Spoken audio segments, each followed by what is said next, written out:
Start. We are coming up on the limit of our scheduled time, though we will continue as long as the candidates wish to.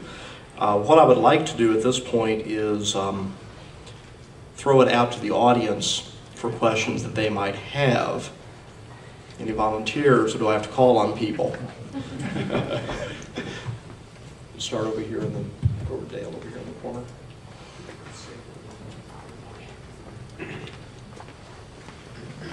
Say your name. Please give us a name and speak clearly.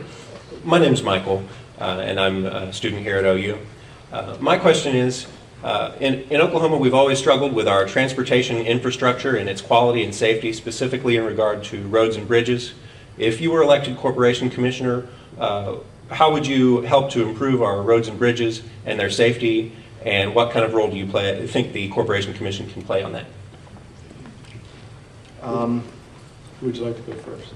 Let's see, Commissioner Roth went first on the last question. Judge Murphy, would you like to take this one first?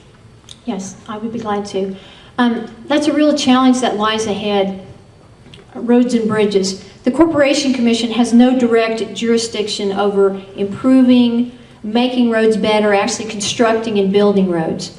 Part of what the Corporation Commission can do is making sure that the trucks and the transports that go on the roads that we have meet the requirements so they're not overweighted and further damage the roads that we already have.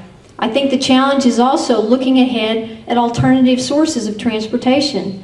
We are facing a time when the railroads already maximizing what they're carrying along their lines. You're going to be looking at double tracking by some of the railroads for transporting goods. That's another way to make sure to try to help keep our roads and bridges in good shape, is looking at some alternative sources for transporting goods that are not necessarily just on our highways.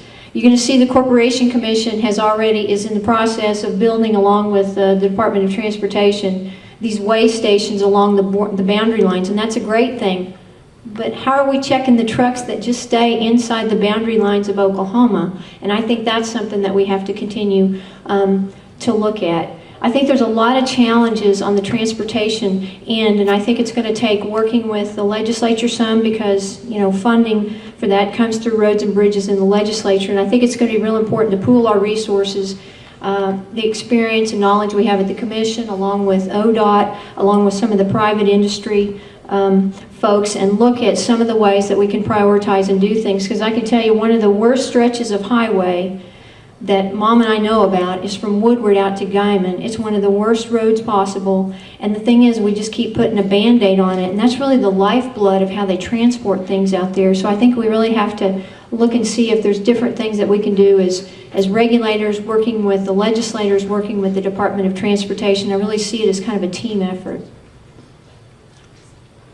Michael, thank you for your question. By law, it is a team effort. We have shared responsibility associated with trucking enforcement. In fact, last year our agency had over 18,000 motor carrier citations associated with our responsibility to make sure that overweight trucks weren't going across or through Oklahoma. We share that with the Department of Transportation. They are legally responsible for maintaining the weigh stations. Have you seen those? Yeah. They don't do what they're supposed to do. It's a mess. Last year I was proud that all three commissioners initiated a solution. The solution is that we are borrowing some money from our own agency to partner with ODOT to redo all 9 ports of entry, so that we now will have the latest technology to track these trucks. I shared with you 18,000 motor carrier citations last year. The estimate is that we are probably stopping only 10% of the illegal trucks. You see them. You probably see them at night, particularly, double and triple, going across our state. Well, it takes almost 90 days to get an overweight permit through the Department of Public Safety, a third partner in this legal relationship. So we've initiated a solution. What it will have, Michael, and I think you'll appreciate, is the technology associated to do it pretty affordably. You'll have a chip in the driver, you'll have a chip in the truck, and you'll have a third computer chip in the cargo. And if everything is lined up and registered and the fees and insurance is verifiable, they can continue through our state or around our state with good commercial velocity without having to be stopped. And we're not expending the manpower to interrupt that flow and check a legal carrier.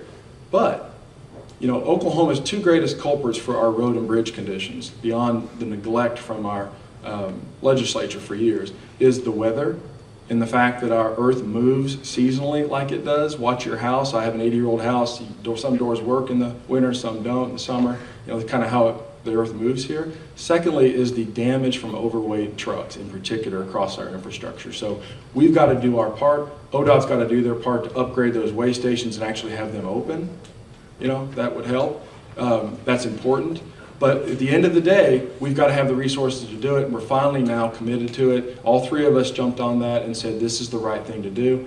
We still have the worst rated roads and bridges in America by some accounts. And you and I are paying for it in front end suspensions and realignments to our vehicle. So you can either invest on the front and do it right or suffer the consequences. Finally, I was proud to help invest on the front. Judge Murphy, do you have anything else? Well, again, I think it goes to the point of the Corporation Commission doesn't have any direct jurisdiction about building roads and making improvements. They're just a part of the team effort. And again, I think you have to look at not just what's on the port of entries, but you have to look at what's going on just inside of the state of Oklahoma, because there's a lot of goods that are transported that don't go outside of state lines, and we have to make sure that we're watching those as well too. I think that we have to make sure that our transportation inspectors that actually stop trucks are prepared with the equipment and technology that they also need to stop those. But I think again, it's just going to take a concerted effort, and if we continue to see the price of natural gas go down like it is, our budget is going to be impacted again. There's not going to be money coming in from the federal side to help improve our roads, and we're going to be challenged even on the state side because oil and gas provides the predominant funding for the budget in Oklahoma. Which is why we need public policy that encourages the use of natural gas. Let me share with you, Michael, just in conclusion on that point, one port of entry is in El Reno. I'd say that's pretty interior to the state. We have temporary motor vehicle inspectors that travel around with their temporary weights and scales stopping people all across the state. So we are trying to not just be at those fixed locations. We're trying to make sure that we're getting intrastate trucks that are violating the law as well, and it's working pretty good.